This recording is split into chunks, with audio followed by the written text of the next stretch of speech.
Today, I'm doing a non-trim brisket. Guys, we're going old school. I have got a Packer brisket. It is not graded. Went down to HEB, picked out a nice looking one out of their general bin of briskets. This is a very nice looking brisket. I'm gonna flip it over. I usually cut them open from the back side, just so if I scar up this brisket, I scar up the fat on the back and not the front of them. Kind of did that when I was competition cooking, so I just got used to doing it that way. But here we go. Not a whole lot of fat on this brisket. So this is virtually a 14-pound brisket. It was 13.97.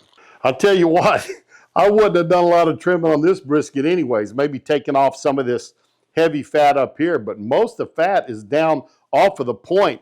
So it's not going to have some of that protection that honestly I wish it had, but it's not a bad looking brisket at all. If you look up close on this, and this is one reason we picked it. See this marbling running through the meat here? And that is down in the flat. So it shows me there is a degree of fat in the meat. Let's get it turned back over. We always season that backside first. My rub of choice today, just double pepper cow cover. So it's got extra pepper and it's a coarse grind. And remember guys, this is a big piece of meat. One thing some of the old guys I used to cook with that taught me how to do a lot of my cooking told me is Alfred Carroll, he cooked a whole lot of good briskets. And he said, season that brisket up, and when you think you've got too much, add just a little bit more. So we're gonna go with Alfred's philosophy today, and we're gonna put plenty of seasoning on this great big brisket because we're talking about 14 pounds of brisket. Get the sides good. One thing we do want to do is let this sweat out. That's never, ever a bad thing. Press this down. I don't rub it. Some people do. I don't. I kind of press it down, but I'm just going with a good coating of this double pepper cow cover. If you've never tried this from Cosmos, might be a great time to give it a try. Get on there, order some. And tell them Chef Johnny. Say you saw it on Texas Style Barbecue and Cuisine, and Chef Johnny sent you. I'm sure they'd appreciate that. They do send me rubs, so they'll know their money's going to good use. Let's let this sweat out. Get to the pit, see how it looks. See y'all in just a second. It is time to get this brisket on. This pit is up and going. I have it with some oak and some mesquite, guys. I am going on the bottom tray. Pull this out, put it on there, point toward the firebox, slide that in. We're looking at about a 14-hour cook. It's 9 o'clock in the morning right now, so I'd say somewhere around 11 o'clock midnight, we'll be pulling this brisket off. There we go. Gonna spritz that brisket a little bit. You can see I got some chickens off over here, but keep it wet. Looks good. Let's close it back up. And we'll spritz it again in about 45 minutes or an hour. Here's a look at our smokestack. And if you'll see real close, guys, there's thin blue smoke coming out of that stack. That's what you want. We've spritzed it throughout the day about every hour. It's nighttime now. You can look and see about 10 o'clock. This brisket's getting close to pulling off. There is a beautiful black brisket. Guys, this is something like my daddy would have done. Smoke all the way through. Of course, he would have done it fat side up, not fat side down. This is just not even a select. This is not even a graded brisket. It's just a Packer. And we're now going to wrap it up. I've got some butcher paper here. He probably would have used foil. But I've got some paper. We're going to wrap it up, put it in an ice chest, let it rest overnight. We'll break it out for lunch tomorrow. It should stay warm until then. It's about 204 degrees is what it's reading, but that is what a brisket looks like that has not been wrapped. It is black, and it is pretty. So let's put it to the side. Come over here. And, you know, not a wrap to put it back on the pit. This is just something to keep it clean. It's going to get wrapped in a towel after this, just to keep the cloth off of it. And that's all the reason we're doing it. But we're going to wrap it up, get it in the ice chest. See y'all in about 12 hours for lunch tomorrow. Well, it is lunchtime. Our brisket has been resting for about 12 hours. We got this off the pit just about 1 o'clock, got it wrapped up, got it into here, and it's 1 o'clock again. Got home after church. That's what this is for. So let's take this out. Now, of course, I've been talking about my dad and the way he did things.